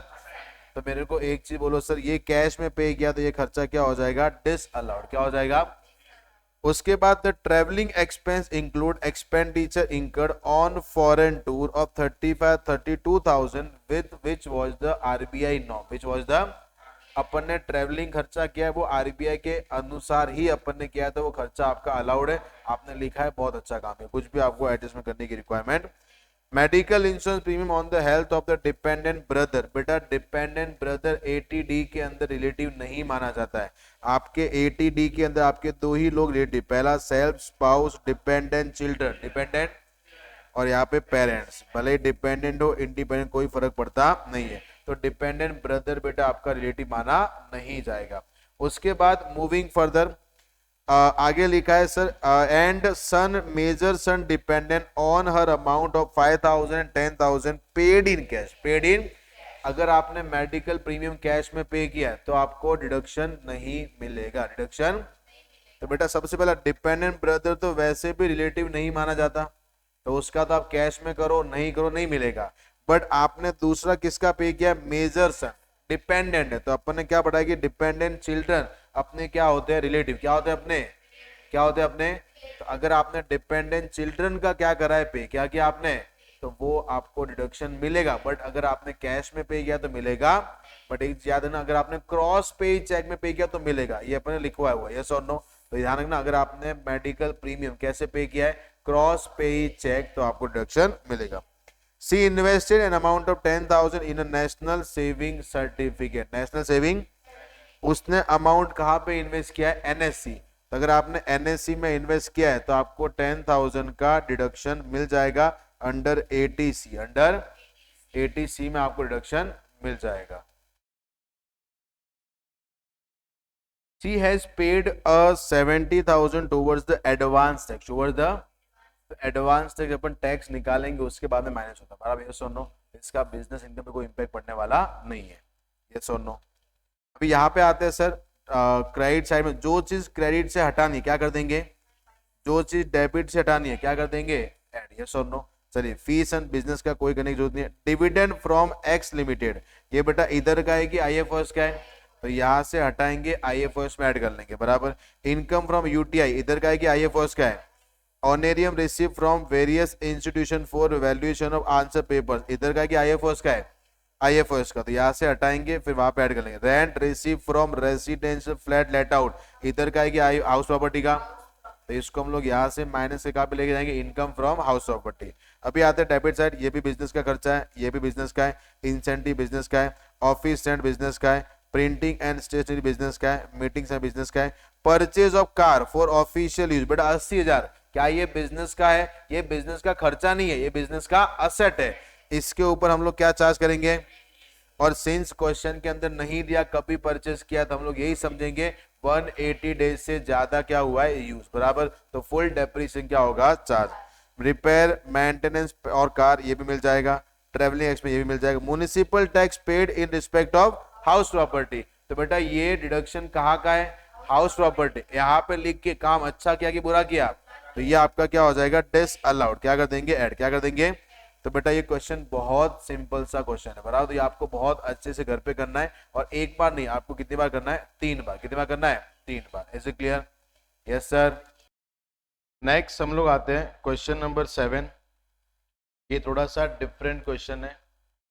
सबसे पहला, mister Rajiv aged 50 years, a resident individual and a practising chartered accountant furnishes you the receipt and payment account for the financial year 24-25। अभी सबसे पहला क्या दिया आपको, रिसिप्ट एंड पेमेंट, क्या दिया आपको, रिसिप्ट एंड पेमेंट अकाउंट। अभी मेरे को बोलो जब भी आपको रिसिप्ट एंड पेमेंट देंगे ना, बेटा रिसिप्ट एंड पेमेंट के अंदर आपको नेट प्रॉफिट कभी नहीं दिया जाता। रिसिप्ट एंड पेमेंट क्या होता है, opening cash balance, closing cash balance. जब मेरे पास नेट प्रॉफिट नहीं है तो मैं इनडायरेक्ट मेथड फॉलो कर नहीं सकता, तो आपको बेटा यहाँ पे हमेशा मेथड कौन सा फॉलो करना है, डायरेक्ट मेथड। कौन सा करेंगे हम लोग, यानी हम लोग बिजनेस इनकम लेंगे, उसमें से बिजनेस एक्सपेंस क्या कर देंगे, माइनस, क्या कर देंगे हम लोग, कोई दिक्कत है अपने को, सुने ध्यान से। ओपनिंग बैलेंस कुछ भी अपना काम का नहीं है। Fees from professional service, fees from, तो बेटा उसका काम मतलब ये क्या, उसका बिजनेस इनकम। अभी रेंट कौन सा आपका आगे देखते हैं, हाउस प्रॉपर्टी का मोस्ट ऑफ रहेगा, तो ये आपका कहाँ पे आता है, income from house property. Motor car loan, अभी लोन लेने से बेटा loan is not a income, ये खाली उसने, क्योंकि रिसिप्ट एंड पेमेंट में हम लोग क्या करते हैं, जितना भी कैश मिला वो हम लोग रिकॉर्ड करते हैं, जितना भी कैश गया वो रिकॉर्ड करते हैं, भले वो कैश कैपिटल है रेवेन्यू हो, तो ये लोन उसने किया, अपना इनकम नहीं है। अगर पेमेंट साइड में जाते हैं, staff salary bonus and stipend to article clerk, ये आपका क्या, बिजनेस का एक्सपेंस है। अदर एडमिनिस्ट्रेटिव एक्सपेंस, ये भी क्या आपका बिजनेस का। ऑफिस रेंट भी कौन सा आपका, बिजनेस का। आगे लिखा है sir, housing loan repaid to SBI include interest of 88,000 बराबर। बेटा पहले समझते हैं टोटल कितना पे किया है, 1,88,000, ये टोटल है। इसके अंदर कहना है से 1,88,000 के अंदर आपका प्रिंसिपल और क्या आपका, उसमें अंदर आपका इंटरेस्ट कितना है 88,000 और प्रिंसिपल कितना आपका, तो बेटा प्रिंसिपल तो मिलता है डिडक्शन 80C के अंदर। 80C में अपना पॉइंट नंबर 7 है, वहां पे लिखा है कि प्रिंसिपल रीपेमेंट अगर आपने हाउसिंग लोन का किया है तो आपको डिडक्शन मिल जाता है, including stamp duty and registration fees. Interest का डिडक्शन मिल जाएगा 24B, 24B के अंदर मिल जाता है। Life insurance premium 10% of sum assured, कितना आपने प्रीमियम पे किया 24,000, ये कहाँ पे आएगा 80C में। अभी मोटर कार, बेटा मोटर कार बिजनेस का एक्सपेंस है या बिजनेस के, इसके ऊपर डेप्रिसिएशन मिलेगा अपने को, डेप्रिसिएशन। फिर medical insurance premium for self and wife paid by account पे चेक, ये कहाँ पे मिलता है 80D के अंदर आपको डिडक्शन मिलेगा। बुक्स पे क्या मिल जाएगा, डेप्रिसिएशन। कंप्यूटर पे क्या मिलेगा, डेप्रिसिएशन। डोमेस्टिक ड्राइंग कितना है 2,72,000, ये अपना बिजनेस एक्सपेंस नहीं है, बिजनेस एक्सपेंस। अगर बिजनेस का इनकम निकालने के लिए अपने को क्या करना है सर, बिजनेस का इनकम लेना है और बिजनेस का एक्सपेंस लेना है, तो आपको बिजनेस का प्रॉफिट आ जाएगा। आगे पब्लिक प्रोविडेंट फंड, ये क्या आपका 80C के अंदर मिल जाता है। मोटर कार मेंटेनेंस, ये क्या आपका बिजनेस का एक्सपेंस, और क्लोजिंग कैश बैलेंस पे टैक्स लगता नहीं है। आगे दिया है sir, following further information is given to you, he occupy 50% of the building for own residence and let out the balance for residential use at a monthly rent of 5,000 बराबर। यानी वो क्या बोलता है सर, जो घर है ना वो घर का 50% क्या है, एसओपी, 50% क्या है। तो कहना है इसे जो अपना 88,000 इंटरेस्ट था वो 44 किसके लिए हो जाएगा, एंड 44 किसके लिए हो जाएगा, एलओपी। यस और no. The building was constructed during the year 1997 1998, यानी अपने लोन भी कभी लिया रहेगा बिफोर 1 अप्रैल 1999। तो यहाँ पे 44 नहीं मिल के कितना मिलेगा आपको, 30,000। If you loan taken before 1 April 1999, even whatever purpose, आपको इंटरेस्ट का मैक्सिमम डिडक्शन एसओपी में कितना मिल जाएगा, 30,000। Motor car was put to use both for official and personal purpose. बेटा ये मोटर कार सैली हेड की बात नहीं कर रहा है, क्योंकि यहाँ पे बेटा बिजनेस की बात कर रहा है कि मोटर कार जो है ना वो अपन बिजनेस के लिए भी यूज करे as well as personal purpose के लिए भी क्या करे use. 1/5 of the motor car use is for personal purpose. बेटा टोटल आपका मोटर कार में से 1/5 किसके लिए हो रहा है, पर्सनल पर्पज। तो बाकी 4/5 क्या है आपका। तो जैसे बेटा ये मोटर कार मेंटेनेंस का खर्चा है 10,000, इसमें से बिजनेस का एक्सपेंस कितना होगा, 4/5 होगा ना। तो 10,000 का 4 भी कितना आता है, 8,000। कितना आता है, तो अपन बिजनेस एक्सपेंस खाली कितना माइनस करेंगे, 8,000। यस और no. The return down value of the asset as on 1 April 24 are given below. Furniture 80,000, plant machine 80,000, computer 50। बेटा ये ओपनिंग डब्ल्यूडीवी दिया है ताकि हम लोग इसके ऊपर क्या निकाल सके, depreciation. Mister Rajiv follow regularly the cash system of accounting. Mister Rajiv क्या फॉलो कर रहा है, कैश सिस्टम। इसका मतलब याद रखना, कैश सिस्टम मतलब जब भी पैसा जाएगा तब रिकॉर्ड करना है, जब भी पैसा आएगा तब रिकॉर्ड करना है। यहाँ पे एक लिखा है no car loan interest was paid during the year. अपन ने कार लोन लिया था, उसका अपन इंटरेस्ट ये साल पे नहीं किया, और बेटा अपन फॉलो कौन सा कर रहे हैं, कैश सिस्टम। तो जब पे करेंगे वो साल में लेस करेंगे। ये सुनो, ये साल में कोई भी ट्रीटमेंट की जरूरत। अभी मेरे को बोलो सर कैश सिस्टम खाली किन के लिए होता है सर, एक तो बिजनेस एंड प्रोफेशन, दूसरा इनकम फ्रॉम अदर सोर्स। तो उन्होंने ये क्या बोला है कि सर उसको महीने का रेंट कितना आता है, 5,000। कितना आता है, तो 12 महीने का रेंट कितना आएगा। जबकि बेटा रिसीव साइड में रेंट कितना लिखा है, 50,000। कितना लिखा है, आपको रेंट 60,000 आने वाला था, आपको रेंट आया कितना, रिसीव 50,000। और किधर भी अनरियलाइज का इंफॉर्मेशन नहीं दिया है, मतलब 10,000 आपको अगले साल मिल गया रहेगा बराबर। बट बेटा मेरे को बोलो हाउस प्रॉपर्टी के लिए क्या हम लोग कैश सिस्टम फॉलो कर सकते या नहीं कर सकते। तो हमको पूरा टैक्स किस पे भरना पड़ेगा, 60,000 पे। 50,000 भरेंगे नहीं। Is it clear not. ये 50,000 हम लोग खाली किस, अगर हाँ बिजनेस हेड का कोई इनकम होता तो हम लोग यहाँ पे कंसीडर कितना करते, 50,000। कितना करते हम लोग। बट क्या ये इनकम बिजनेस का है कि दूसरे हेड का है, तो इसके लिए वहां पे मर्केंटाइल सिस्टम ही क्या होगा, फॉलो। अगर क्वेश्चन में अनरियलाइज रेंट होता तो आपको क्वेश्चन क्लियरली देता, तो यहाँ पे कोई अनरियलाइज रेंट नहीं है। तो जब आपने पूरा क्वेश्चन पढ़ा तो इतना तो मेरे को रियलाइज हो गया कि आपके पास दो हेड का इनकम दिया, पहला हाउस प्रॉपर्टी, दूसरा कौन सा आपका बिजनेस एंड प्रोफेशन। और यहाँ पे बेटा कौन सा सिस्टम फॉलो कर रहे हैं अपन, कौन सा फॉलो कर रहे हैं, cash system of accounting, cash system of. चलिए तो दो हेड तो कैश सिस्टम फॉलो करेंगे। चलिए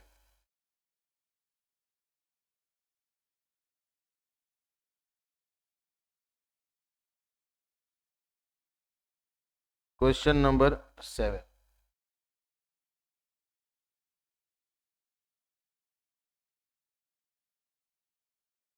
computation total income mister Rajiv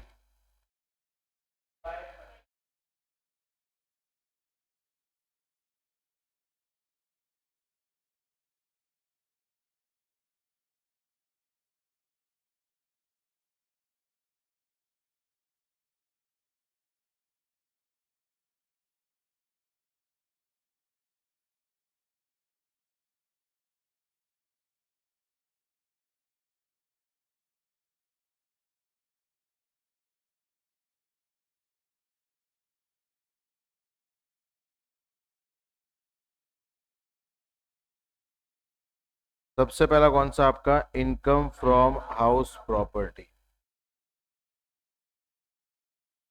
बराबर।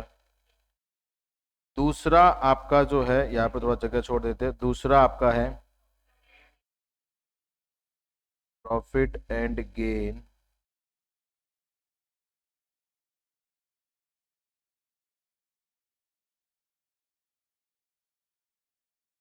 प्रोफेशन।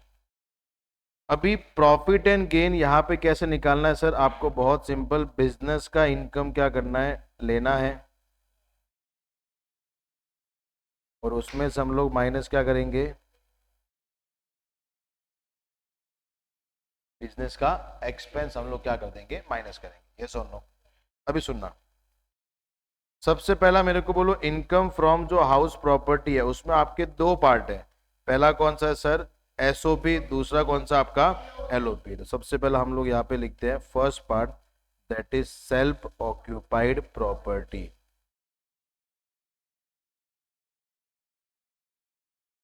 अगर सेल्फ ऑक्यूपाइड प्रॉपर्टी का नेट एनुअल वैल्यू क्या होता है? जीरो। क्या होता है? नील या जीरो। यहाँ पे नील है, उसमें से माइनस हम लोग खाली क्या करेंगे, 24B, that is interest on borrowed capital. Interest on capital, इसका तुमको क्या लिखना है, नोट नंबर 1 बराबर कितना आएगा सर? 30,000। कोई दिक्कत अपने को? बराबर। अभी सुनना, फिर आपका पॉइंट नंबर जो बी है, that is let out property. कौन सा आपका? Let out property. क्वेश्चन में आपको कुछ भी नहीं दिया, मतलब बेटा आपका सीधा ग्रॉस एनुअल वैल्यू कितना आएगा सर? 5,000 रेंट आ रहा था, 5,000 इंटू 12 कितना होता है? 60,000। उसमें से माइनस हम लोग क्या करते हैं, म्युनिसिपल टैक्स। म्युनिसिपल, क्या क्वेश्चन में कोई भी म्युनिसिपल टैक्स दिया है? तो आपको क्या आ जाएगा, net annual value. Net annual value कितना आएगा? 60,000। उसमें से माइनस करते हैं 24A एंड माइनस करते हैं 24B। 24A आपकी बात करता है 30% स्टैंडर्ड डिडक्शन। कितना आएगा? 24B किसकी बात करता है? Interest on borrowed capital. Interest on borrowed capital, बराबर। यस और नो? चलिए, ये कितना आपका 44,000। कितना आपका 40? चलो इसको लेस करो, कितना आएगा सर? 2,000 नेगेटिव। 2,000। तो आपका टोटल इनकम क्या आ जाएगा? Loss 32,000 negative. कोई दिक्कत है अपने को? समझा अपने को? चलिए अभी बेटा हम लोग प्रॉफिट एंड गेन वाली बातें करते हैं, business and profession. Business and, सबसे पहला मेरे को बोलो, आपका बिजनेस इनकम कौन सा है? Fees from professional service. Fees from, तो यहां पे हम लोग लिखते हैं सबसे पहला सर, फीस फ्रॉम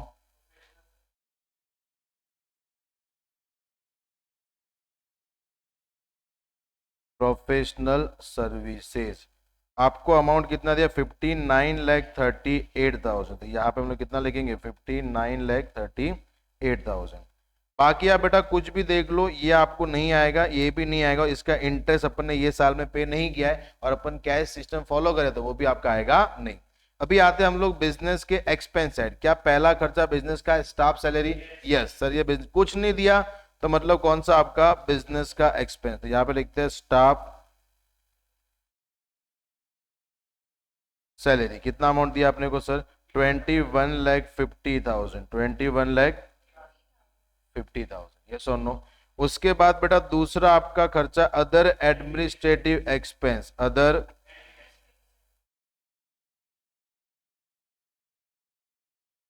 11,48,000। 11,00,000 बराबर। उसके बाद बेटा आपको दिया हुआ है ऑफिस का रेंट। कितना है? 30,000। तो यहाँ पे आएगा ऑफिस रेंट, दैट इज 30,000। उसके बाद आपको दिया है सर हाउसिंग लोन। तो ऑब्वियसली अपन ने 88 का तो ट्रीटमेंट कर दिया, 1 लाख कहाँ पे मिलेगा? 80C में। तो जब अपन ग्रॉस टोटल इनकम निकालेंगे उसमें से अपन 80C क्या कर देंगे? माइनस। लाइफ इंश्योरेंस ये भी 80C में आएगा। मोटर कार, इस पे क्या मिलेगा अपने को? डेप्रीसिएशन। मेडिकल प्रीमियम कहाँ पे आएगा? 80D में। बुक पे क्या मिलेगा? डेप्रीसिएशन। कंप्यूटर पे क्या मिलेगा? डेप्रीसिएशन। डोमेस्टिक ड्राइंग नहीं आएगा। पीपीएफ पे क्या मिलेगा? Deduction. Motor car maintenance. Motor car, यहां पे हम एक बार लिख देते हैं, मोटर कार मेंटेनेंस कितना खर्चा है? 10,000। बट बेटा मोटर कार बिजनेस पर्पज के लिए कितना यूज हो रहा है? 4/5 ही यूज हो रहा है। तो यहाँ पे अपना मोटर कार का एक्सपेंस कितना आ जाएगा 8,000। अभी खाली अपना पार्ट कौन सा बच गया है, डेप्रीसिएशन। सुनना, अभी अगर क्वेश्चन आप बेटा ढंग से पढ़ोगे ना तो अपन ने असेट को क्या किया है, एक्वायर क्या किया अपन ने, और क्वेश्चन के एंड के अंदर आपको असेट का ओपनिंग डब्ल्यूडी दिया, किधर भी सेल्स दिया हुआ, तो जो फॉर्मेट वाला काम है ना, opening, add, purchase, less sold, ये कभी करना है जब आपको असेट में क्या दिया, सेल्स क्या दिया आपको। अगर क्वेश्चन में असेट नहीं बेचा है तो आपको बहुत सिंपल काम करना है कि आपको उसको एक एक को असेट को पकड़ो, उसका डेप्रिसिएशन निकाल के बाहर लिख दो, बराबर। चलो सबसे पहला बेटा ओपनिंग, फर्नीचर एंड फिटिंग कितना दिया अपने को, 60,000। यहां पे मैं लिखता हूं sir furniture and fitting, furniture and fitting 60,000 है। फर्नीचर पे डेप्रिसिएट कितना है, 10% है, तो कितना आ जाएगा 6,000, कितना आ जाएगा, बराबर, यस और नो। उसके बाद सर प्लांट एंड मशीन कितना आपका 80,000, तो प्लांट एंड मशीन पे रेट कितना है 15%।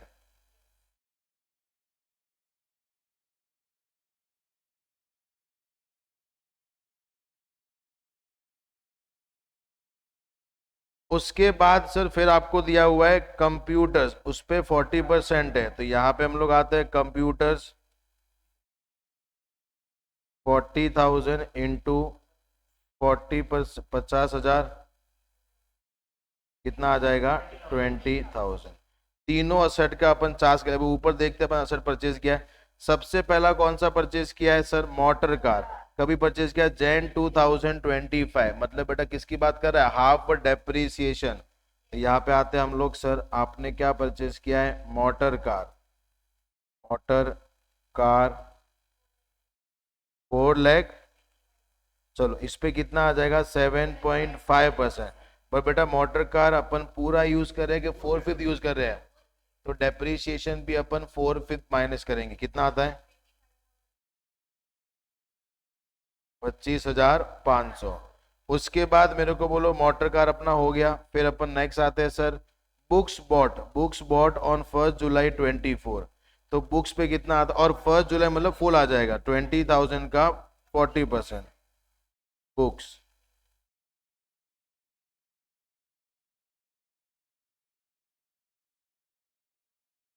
8,000। उसके बाद में सर कंप्यूटर एक्वायर्ड ऑन 1 नवंबर 24, तो यहाँ पे आते हैं हम लोग कंप्यूटर 30,000 का कंप्यूटर है, इंटू 20%, कितना आ जाएगा 6,000। डोमेस्टिक ड्राइंग नहीं है, ये हो गया, ये हो गया, सब हो गया। चलो अभी बेटा जितना भी आपको दिया उसको अपने को एडलेस करना है, चलिए फटाफट 59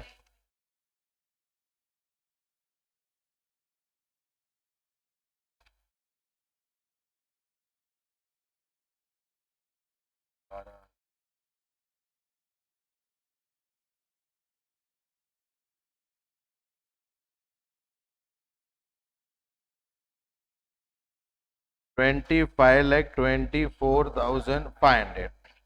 अभी ऊपर आपका 32,000 का लॉस है, और अपन हाउस प्रॉपर्टी का लॉस बिजनेस से माइनस कर सकते हैं, चलो माइनस कर दो, तो आपका आएगा ग्रॉस टोटल इनकम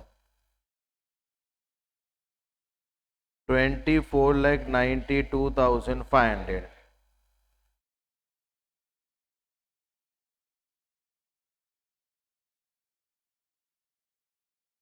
उसमें से माइनस कर दो डिडक्शन। सबसे पहला आपका एटीसी है, तो एक बार जाते बेटा एटीसी में, जहां तक मेरे को याद है पहला था हाउसिंग लोन रीपेमेंट,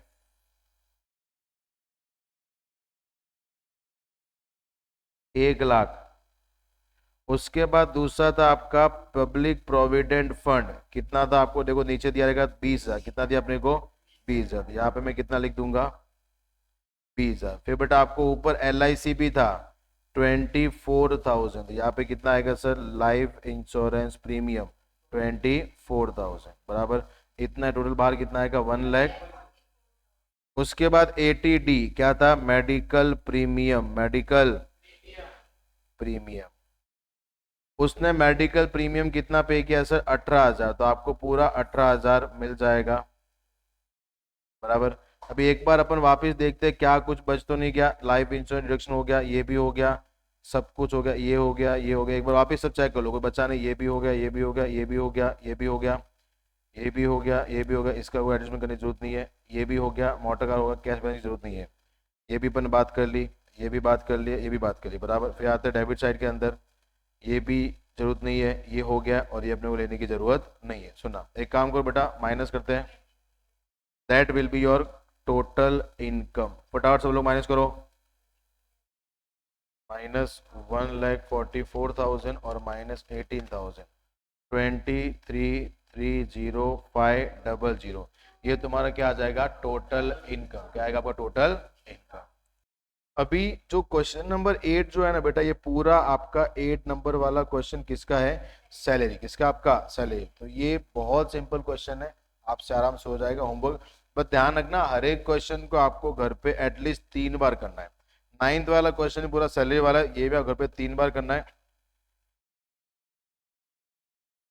10th वाला आपका होमवर्क है, सब सैलरी वाले है, ये होमवर्क है।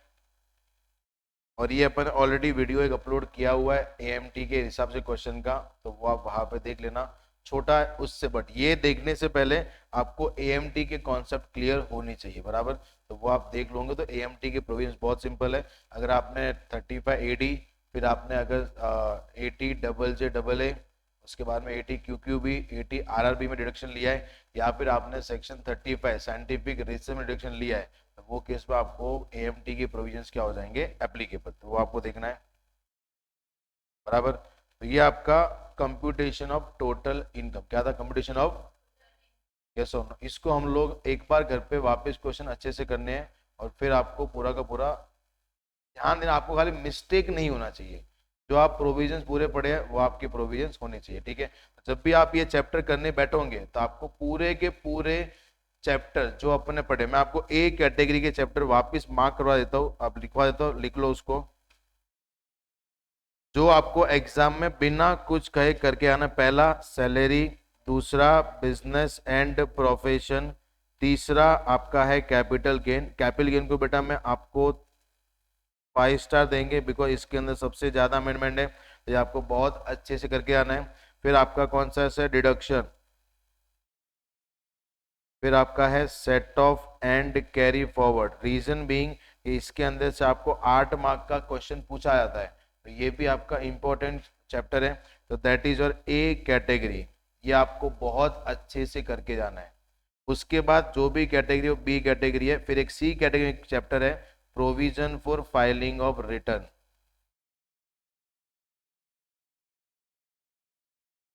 आरओआई। ये आप नहीं करके जाओगे तो भी चलेगा, बट इसके अंदर इतना तो पढ़ के जाना जो सेक्शन में लिख रहा हूं। 139(1) रिटर्न कभी फाइल करना है, फिर आपका 139(3) लॉस रिटर्न कभी फाइल करना है, 139(4) belated, and 139(5) revise return. At least 4 छोटी सेक्शंस आपको पढ़ के जानी है, उतना कर लो, बाकी कोई भी आपको वहां से करने की जरूरत नहीं है। ये आपके ए कैटेगरी वाले चैप्टर्स है, और आपको सी कैटेगरी में से खाली क्या पढ़ना है वो मैंने आपको यहाँ पे लिखा दिया, यस और नो। तो ये पूरा अच्छे से कर लो, अच्छे से प्रैक्टिस करो। जितने कंप्यूटेशन के क्वेश्चन अच्छे से करोगे उतना अच्छा है। और मैंने एक और वीडियो लास्ट टाइम जैन 25 के लिए बनाया हुआ था, कंप्यूटेशन ऑफ टोटल इनकम, तो वो भी आप रेफर कर सकते हो, बिकॉज इतने सारे चेंजेस नहीं है, तो वो भी आप देख लोगे तो आपको आइडिया आएगा और क्वेश्चन कैसे आते हैं। Is it clear? चलो, तो ये पूरा अच्छे से पढ़िए। Wish you all the best for your exam, and जो भी करोगे अच्छे से करोगे, do your hard work, and भगवान आपको सब कुछ देगा अगर आप अच्छे से पढ़ते हो, ठीक है। चलो, बाय बाय।